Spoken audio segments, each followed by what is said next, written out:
Atentos los mayores, atenta la reciera, que están aquí los cuentos de Enrique Carballeira, están aquí los cuentos de Enrique Carballeira.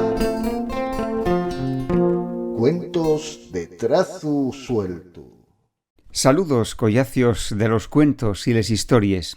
Güey, nestos cuentinos de trazu suelto, vamos falabos de la historia dun xigante muy especial.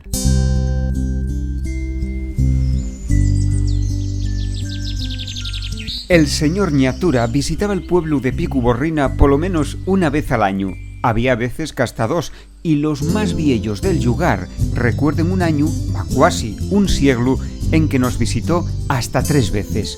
El cuerpo yera como el tronco d'un árbol, con mofu en algunos sitios, rames y fuelles. Tenía cara alegre y el pelu estaba formado también por fuelles de toles clases, pintaes con los colores de la seronda. Había de ellos páxaros esnalando alrededor de la so cabeza, y era alto, cuasi como la torre la iglesia. Nun falaba con naide, nada más que percorría el pueblo y les huertes repartiendo sonrises y saludos. Eso sí, cada vez que llegaba al pueblo, los campos poníanse muy verdes y sanos y les colleches yeren siempre perbones.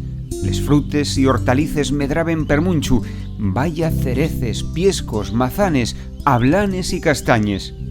En pueblo estamos pensando en facer una fiesta cada vez que nos vienen a visitar. Sería una forma de amosar el nueso agradecimiento. Igual la llamamos la fiesta de la ñatura.